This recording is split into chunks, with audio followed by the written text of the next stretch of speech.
TDP అధినేత చంద్రబాబు అమిత్ షాతో భేటీ ముగిసింది. నిన్న అర్ధరాత్రి 11:30 గంటల సమయంలో రహస్య మంత్రాలు అయితే జరిపిన పరిస్థితి. అయితే ఎన్డీఏలోకి టీడీపీ చేరేందుకు లైన్ క్లియర్ అయిందా?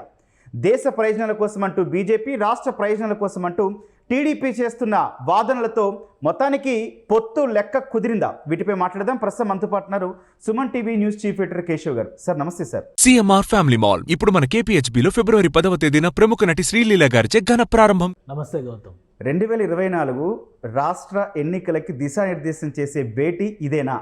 ఏమంటారు? ఖచ్చితంగా ఇదే అని చెప్పిన రాష్ట్ర దిశానిర్దేశం కాక రాజకీయ దిశానిర్దేశం చేసేటువంటి బేస్ మీటింగ్ అవుతుంది ఇది. ఇందులో వస్తున్నటువంటి మేజర్ పాయింట్ ఏంటంటే 400 సీట్ల టార్గెట్తో బీజేపీ బరిలో దిగబోతోంది. అంటే 400 సీట్లు దక్కించుకోవాలి అనేటువంటి టార్గెట్. అది వినడం ఎట్లా ఉందంటే ఎన్డీఏలోకి ఎంటర్ అవుతారా లేదా ఇవన్నీ కంటే కూడా ఆంధ్రప్రదేశ్లో కూడా పెద్ద ఎత్తున లోక్సభ స్థానాలను బీజేపీ కోరడానికి అదొక ఇండికేషన్గా మనం చూడాలి. అంటే 400 సీట్లు గెలవాలంటే మీరు టీడీపీ గుర్తు మీద గెలిపించి మేము 400 సీట్లు గెలిచామని చెప్పడానికి అవకాశం ఉండదు కదా. సో ఆ విధంగా చూస్తే ఏంటంటే ఎన్డీఏ కూటమిని బలోపేతం చేయడం అనేది ఫస్ట్ స్టెప్. రెండో స్టెప్ చూస్తే బీజేపీ ఎక్కువ సీట్లు గెలవాల్సినటువంటి లక్ష్యం. ఇప్పుడు బీజేపీ సింగిల్గా 303 సీట్లు గెలిచినటువంటి పరిస్థితి. ఆల్మోస్ట్ 30 ఏళ్ల తర్వాత 35 ఏళ్ల తర్వాత ఒక పార్టీ సింగిల్ లార్జెస్ట్ పార్టీ అవడం కాదు, comfortable majority more than beyond 300 line దాటినటువంటి మొదటి పార్టీగా కాంగ్రెస్ కూడా దాటలేదు. ఎందుకంటే రాజీవ్ గాంధీ గారు చనిపోయినప్పుడు కూడా పివి నరసింహారావు గారు సీఎం అయిన ప్రైమ్ మినిస్టర్ అయిన సందర్భంలో కూడా కాంగ్రెస్ మైనారిటీ గవర్నమెంట్ 220 నుంచి 230 సీట్లు మాత్రమే గెలిచినటువంటి పరిస్థితి. మిగతా పార్టీలను కలుపుకుని ఆ గవర్నమెంట్ 5 ఏళ్ల పాటు పరిపాలించినటువంటి తీరు. కానీ మొదటిసారిగా బీజేపీ 2019లో జరిగిన ఎలక్షన్స్లో 300 మార్క్ దాటింది. ఈసారి టార్గెట్ 400 అంటున్నారు. మొత్తంగా ఉన్నది మనకి 540 సీట్లకే జరిగేటువంటి పోటీ కాబట్టి ఆ టార్గెట్ పెద్దగా ఉండాలి, రీచ్ కావాలంటే కనుక బీజేపీ పెద్ద ఎత్తున అన్ని రాష్ట్రాల్లో, దక్షిణాది రాష్ట్రాల్లో ముఖ్యంగా తమిళనాడులో ఒంటరిగా పోటీ చేసే అవకాశాలు ఎక్కువ ఉన్నాయి. అక్కడ అధికారంలో ఉన్నది డిఎంకే పార్టీ, అలానే అన్నా డిఎంకే సంక్షోభంలో ఉన్నటువంటి పరిస్థితి.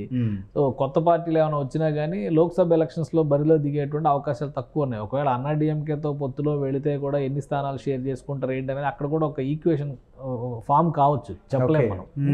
కేరళలో ఉన్నది లిమిటేషన్స్ ఉన్నాయి. కర్ణాటకలో కూడా బలమైన ప్రతిపక్షంగా ఉంది కాబట్టి కర్ణాటకలో ఒంటరిగానే వెళ్ళేటువంటి ఛాన్సెస్ ఎక్కువ ఉన్నాయి. తెలంగాణలో ఒంటరిగా వెళ్ళడానికి అవకాశం ఎక్కువ ఉంది. ఆంధ్రప్రదేశ్లో మాత్రమే పొత్తుల ఎత్తుగడ అనేది బీజేపీ అవసరమైనటువంటి అస్త్రంగా ప్రయోగిస్తుంది. అలానే లీడర్స్ కూడా ఉన్నారు కాబట్టి ఒక స్పష్టత, మేబీ ఒక 7 నుంచి 8 సీట్లు అయితే లోక్సభ సీట్లు పోటీ చేయడానికి అడిగేటువంటి ఛాన్సెస్ ఉంది. ఇంకా 20 సీట్లు 25 సీట్లు అసెంబ్లీ సీట్లు అడుగుతున్నారు. ఇదంతా ప్రచారం జరుగుతుంది కానీ ఇదంతా గాలి ప్రచారం నా అభిప్రాయం ప్రకారం. ఎందుకంటే అసెంబ్లీ అనేది ఎప్పుడు కూడా బీజేపీ టార్గెట్ కాదు. అంటే గౌరవప్రదమైనటువంటి నంబర్. మిత్రపక్షంగా ఉన్నటువంటి జనసేనకి ఎక్కువ సీట్లు అసెంబ్లీలో ఇప్పించి లోక్సభ సీట్లు బీజేపీ ఎక్కువ తీసుకోవడానికి స్కోప్ ఎక్కువ ఉంది. కాబట్టి అసెంబ్లీలో 8 సీట్లైనా 10 సీట్లైనా పెద్ద డిఫరెన్స్ పడేటువంటి అవకాశాలు లేదు. ఆ ఎనర్జీ మొత్తం కూడా జనసేనకి, టీడీపీకి ఇవ్వడం ద్వారా బీజేపీ లోక్సభ సీట్లను పెంచుకోవడానికి ఎక్కువ స్కోప్ కనిపిస్తుంది. ఈ పరిణామాన్ని కాస్త తెలుగుదేశం యాంగిల్లో మనం ఆలోచిద్దాం సార్. ఇప్పటికే జనసేనతో కలిసి పొత్తుకు సిద్ధమైంది. జనసేన కొన్ని సీట్లు కేటాయించాలి. రేపు బీజేపీకి సీట్లు కేటాయించే పరిస్థితి వస్తే ఎప్పటి నుంచో దశాబ్ద కాలం నుంచి లేకపోతే ఎప్పటి నుంచో బలంగా ఉన్న కొన్ని ప్లేసెస్ని టీడీపీ వదులుకోవాలనే వార్త కూడా చక్కర్లు కొడుతుంది కదా సార్. ఇది టీడీపీకి కొంచెం బలహీనతగా మారే అవకాశం లేకపోలేదా? అంటే ఈ పొత్తులోకి వెళ్ళేటువంటి క్రమంలోనే ఈ అంశాలన్నీ 100% ఆలోచించుకుని ఒక అడుగు ముందుకు వేస్తారు. అచ్చెన్నాయుడు గారు ఒక కామెంట్ చేశారు, 2019 ఎక్స్పెరిమెంట్స్ రిపీట్ కాకూడదు అని. ఎందుకంటే అప్పుడున్న పరిస్థితుల్లో తెలుగుదేశం పార్టీ మహాకూటమి కట్టినటువంటి పరిస్థితి కంబైన్డ్ స్టేట్లో. అప్పుడు మిత్రపక్షాలుగా వచ్చినటువంటి లెఫ్ట్ పార్టీస్కి అలానే టీఆర్ఎస్ పార్టీకి సముచితమైనటువంటి స్థానాలు 30 సీట్ల పైన ఇచ్చినటువంటి పరిస్థితి ఉంది టీఆర్ఎస్కి ఆ రోజు ఉన్నటువంటి పరిస్థితుల్లో. సో అలాంటిది ఒకటి. రెండవది వైపు నుంచి మనం చూస్తే లాస్ట్ ఎలక్షన్స్ ఉన్నాయి కదా, 2014 ఎలక్షన్స్ ఉన్నాయి కదా. 2014లో బీజేపీకి 12 అసెంబ్లీ సీట్లు ఇచ్చారు, 5 ఎంపీ సీట్లు ఇచ్చినటువంటి పరిస్థితి ఉంది. వాళ్ళు 2 గెలిచారు. సో గెలవడం తక్కువై ఉండొచ్చు కానీ ఇవ్వడం అయితే ఎక్కువే ఉంది కదా. కాబట్టి 5-6 సీట్లు ఇవ్వడం చంద్రబాబు నాయుడు గారికి పెద్ద ఇబ్బందికరమైనటువంటి పరిస్థితి అవుతుందని నేనైతే అనుకోవడం లేదు. ఇంకోటి ఏంటంటే రాష్ట్రంలో అధికారంలోకి రావడం ఇప్పుడు లక్ష్యం అయినప్పుడు ఈ ఒక అండర్స్టాండింగ్తో ముందుకెళ్ళేటువంటి ఛాన్సెస్ ఉంటాయి. పవన్ కళ్యాణ్ గారికి కూడా ఇప్పుడు అపాయింట్మెంట్ వచ్చింది. పవన్ కళ్యాణ్ గారు ఇవాళ ఢిల్లీలో ఉన్నారు. సో నిన్న అర్ధరాత్రి వరకు చంద్రబాబు నాయుడు గారు చర్చలు జరిపారు. పార్టీ నాయకులతో మేము చర్చించి నిర్ణయం ప్రకటిస్తాం అనేటువంటి మాట చెప్పారు. అంటే డిప్లొమాటిక్గా ఆయన వ్యవహరించారు. అలానే ఇప్పుడు పవన్ కళ్యాణ్ గారు ఏం మాట్లాడతారు, ఏ విధమైనటువంటి డైరెక్షన్ ఇచ్చేటువంటి ఛాన్సెస్ ఉన్నాయి, ఇవన్నీ కనుక మనం పరిగణలోకి తీసుకొని చూస్తే కనుక ఎన్డీఏ కూటమి ఏర్పడడం అనేది ఖాయమైంది.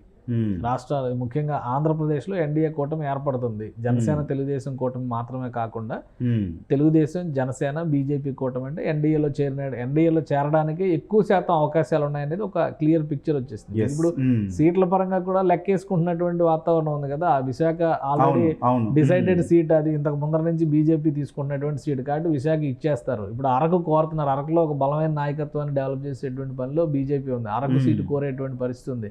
విశాఖ ఇస్తే రాజమండ్రి వదులుకోవాల్సిన పరిస్థితి, రెండు ఇచ్చేటువంటి పరిస్థితి ఉండదు. అలానే నరసాపురం సీట్ ఇచ్చేస్తారనేటువంటిది ఒకటి. గతంలో కూడా పొత్తులో నరసాపురం నుంచి కృష్ణరాజు గారు ఎంపీగా గెలిచి కేంద్ర మంత్రి అయ్యారు. ఒక దశలో రాజమండ్రి సీటు కూడా ఇచ్చినటువంటి పరిస్థితి ఉంది. సో ఇవన్నీ చూసినప్పుడు ఒక 6 నుంచి 8 లోక్సభ సీట్ల పైన విస్తృతమైనటువంటి కసరత్తు జరిగేటువంటి ఛాన్సెస్ ఉన్నాయి. ప్లస్ వాళ్ళిద్దరి డిస్కషన్లో కూడా మీరు ఎన్డీఏలోకి రావాల్సినటువంటి అవసరం, ఇప్పుడు ఎన్డీఏలోకి ఆహ్వానించడానికి బీజేపీకి అంతే అవసరం ఉంది, తెలుగుదేశానికి అంతే అవసరం ఉంది వెళ్ళడానికి. సో ఈ లెక్కలన్నీ దృష్టిలో పెట్టుకుని బహుశా పవన్ కళ్యాణ్ గారితో కూడా డిస్కస్ చేసేటువంటి ఛాన్సెస్ క్లియర్గా కనిపిస్తున్నాయి. ఇప్పుడు ఎగ్జాక్ట్లీ కరెక్ట్ పాయింట్ దగ్గర ఆగారు మీరు. ఇప్పుడు పవన్ కళ్యాణ్ రోల్ ఏమై ఉంటుంది? పవన్ కళ్యాణ్కి రాష్ట్రంలో ఒక కీలకమైనటువంటి బాధ్యత ఇచ్చేటువంటి ఛాన్సెస్ ఎక్కువగా ఉన్నాయి. ఎందుకంటే ఇప్పుడు రెండు పార్టీలు కలవాలి, జనసేన, టీడీపీ, బీజేపీ కలవాలని ఆశించిన నాయకుడు పవన్ కళ్యాణ్. ఎందుకంటే ప్రభుత్వ వ్యతిరేక ఓటు అనేది చీలకుండా ఉండాలంటే వీళ్ళందరూ కలవాలి అనేటువంటి వాదన చేశారు. ఇంకోటి ఏంటంటే ఇప్పుడు ఆంధ్రప్రదేశ్లో ఉన్నటువంటి ప్రస్తుత రాజకీయ పరిస్థితి, సామాజిక స్థితి, ఈ రెండింటిని కూడా బేరీజ్ వేసుకుని పవన్ కళ్యాణ్ ఒక మాట చెప్పారు. ఒక నికరమైనటువంటి నికార్సైన అభివృద్ధి కావాలంటే ఈ కూటమి ఫామ్ అయితేనే కేంద్రంలో నరేంద్ర మోడీ గారు బలమైనటువంటి సుస్థిరమైనటువంటి పాలన అందిస్తున్నారు. ఆ అండదండలతో మనం ఇక్కడ ప్రభుత్వాన్ని ఏర్పాటు చేయాలి. ఒక దశలో తెలుగుదేశం పార్టీ, బీజేపీ పరివిలోకి వెళ్ళకూడదని ఆలోచించినా కానీ పవన్ కళ్యాణ్ మాత్రం బలంగా వెళ్ళి తీరాలని కోరుకున్నటువంటి వ్యక్తి కాబట్టి ఆయనకు కొన్ని బృహత్ కార్యాలు ఇచ్చేటువంటి అవకాశం ఉంది. ఇద్దరు మీడియేషన్లో రాష్ట్రంలో ఏర్పడబోయేటువంటి కొత్త ప్రభుత్వంలో ఎటువంటి రోల్ ఉండొచ్చు, అలానే అసలు ప్రభుత్వం అధికారం దిశగా నడవడానికి కావాల్సినటువంటి డైరెక్షన్స్. పవన్ కళ్యాణ్ గారు మనం నిన్న మొన్న చూసాం, ఆయన పార్టీ కార్యకలాపాలు నిర్వహించి సొంత డబ్బులు ఖర్చు పెట్టి ఒక రకంగా ఏంటంటే రాజకీయంగా ఇప్పుడు ఈ టైంలో రెన్యువల్ మెంబర్షిప్ ఉంది, మెంబర్షిప్ రెన్యువల్ చేయాలంటే ఖర్చు ఉంది. ప్లస్ వీళ్ళందరూ ఆ డ్రైవ్లో బిజీగా ఉంటే కనుక ఎలక్షన్స్ ప్రాబ్లం అవుతుంది. ఆయన ఇమీడియట్గా ఆయన పర్సనల్ మనీ 3.5 కోట్లు రిలీజ్ చేసి 4 నెలల పాటు అందరి మెంబర్షిప్ని ఆయనే రెన్యువల్ చేసి పడేసినటువంటి పరిస్థితి ఉంది. సో పవన్ కళ్యాణ్ ఒక దూకుడు రాజకీయాన్ని అనుసరిస్తూనే ఆంధ్రప్రదేశ్ ప్రజల అవసరాలకు తగ్గట్టుగా ఆయన రియాక్ట్ అవుతున్నారు. ఆ స్పేస్ని పవన్ కళ్యాణ్ అలా కాపాడుకుంటూ ఉంటేనే నెక్స్ట్ లెవెల్ ఎమర్జింగ్ లీడర్ అయ్యేటువంటి ఛాన్సెస్ ఉంటాయి.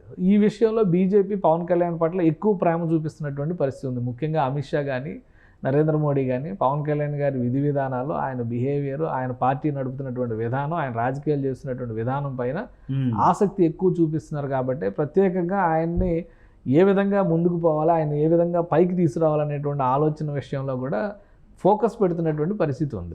కూటమి ఏర్పడిన తర్వాత సమాన గౌరవం 3 పార్టీలకి రావాలి, సమాన ప్రాధాన్యం 3 పార్టీల నాయకులకి రావాలి.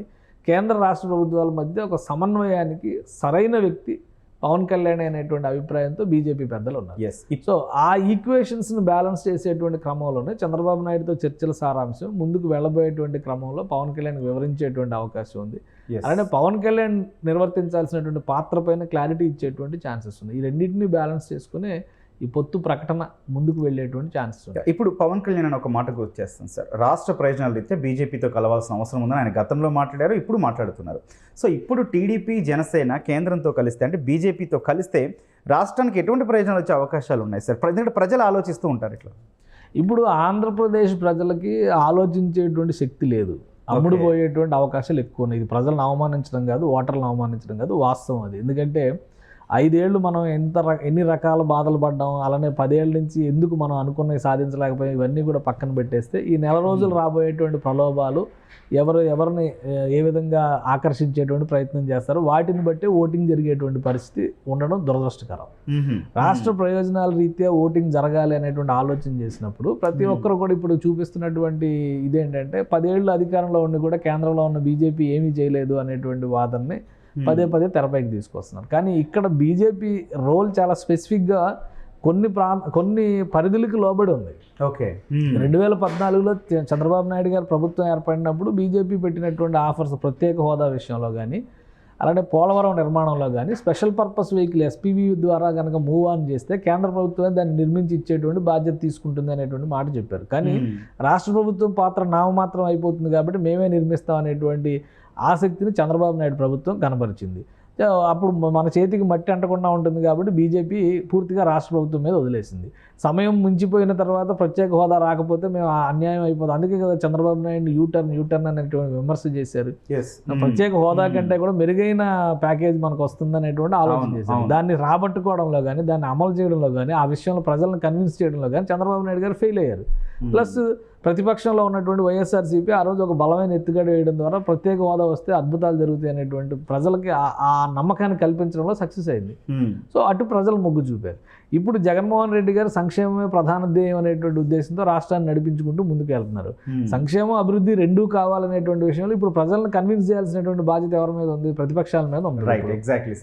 లాస్ట్ టైం జగన్మోహన్ రెడ్డి ఎట్లయితే ప్రత్యేక హోదా వలన నాశనం అయిపోయింది రాష్ట్రం, అది ఇవ్వకపోవడం వలన అనేటువంటి విషయంలో ప్రజలు నమ్మించగలిగారు. అందుకని ఎక్కువ మంది అటు మొగ్గు చూపారు. ఇప్పుడు రాష్ట్ర ప్రభుత్వం ఓన్లీ సంక్షేమం పేరుతో రాష్ట్రాన్ని కుదేలయ్యే విధంగా చేసింది అనేటువంటి విషయంలో ఇప్పుడు బలంగా ప్రజలు నమ్మించాల్సిన బాధ్యత వీళ్ళ మీద. ప్లస్ ఫెయిల్యూర్స్ని స్టెప్పింగ్ స్టోన్స్గా మార్చుకునేటువంటి క్రమంలో కేంద్ర ప్రభుత్వం ఏం చేయాలనేటువంటి కేంద్ర ప్రభుత్వానికి క్లియర్గా తెలుసు. సో కేంద్ర ప్రభుత్వం దానికి ఒక రూట్ మ్యాప్ లేకుండా ఎన్డీఏ కూటమిని అక్కడ బలోపేతం చేయాలి, ఎన్నికల బరిలో దిగాలని ఆలోచన చేస్తుందని నేనైతే అనుకోవడం లేదు. ఏం జరగబోతుంది అనేది ఫస్ట్ పొత్తుల ప్రకటన, నెక్స్ట్ సీట్ల సర్దుబాటు ప్రకటన, ఆ తర్వాత కొన్ని కీలకమైనటువంటి విధానపరమైనటువంటి నిర్ణయాల విషయంలో బీజేపీ కొన్ని ప్రకటనలు చేసేటువంటి అవకాశం ఉంది. ఆ ప్రకటనలపైన ఆధారపడే ఎన్డీఏ కూటమి ఆంధ్రప్రదేశ్లో మనుగడ సాగించడం అనేటువంటి అంశం కూడా ఆధారపడింది. ఒకవేళ ఆ విషయంలో కనుక కేంద్రంలో ఉన్నటువంటి పెద్దలు కానీ బీజేపీ అధినాయకత్వం కానీ ఫెయిల్ అయితే మరోసారి వీళ్ళందరూ బంగారు పళ్ళెంలో పెట్టి జగన్మోహన్ రెడ్డి గారికి అధికారాన్ని అప్పగిస్తారు. Thank you sir. మొత్తంగా అమిత్ షా చంద్రబాబు భేటీలో ఎన్డీఏలోకి టీడీపీ చేరికపై లైన్ క్లియర్ అనేది తెలుస్తుంది. దాదాపుగా 7 నుంచి 8 ఎంపీ సీట్లు బీజేపీ అడుగుతున్నట్టుగా కూడా వార్తలు వస్తూ ఉన్నాయి. కానీ ఏదేమైనా రాష్ట్రంలో గెలిపే లక్ష్యంగా పార్టీలు వర్క్ చేస్తున్నప్పుడు ఇటువంటి సీట్ల సర్దుబాటు కొలిక్కొచ్చే అవకాశాలు దాదాపు ఎక్కువగా కనిపిస్తున్నాయి. మరోవైపు నేడు పవన్ కళ్యాణ్ కూడా ఢిల్లీ వెళ్ళే అవకాశం ఉన్న నేపథ్యంలో మొత్తానికి ఈ రోజు కానీ రేపు కానీ పొత్తులపై మాత్రం ఒక కీలక ప్రకటన చేసే అవకాశం ఉంది. ఈ కూటమిలో రాష్ట్రంలో పవన్ కళ్యాణ్ కూడా చాలా కీ రోల్ అయితే ప్లే చేయబోతున్నారు. Thank you.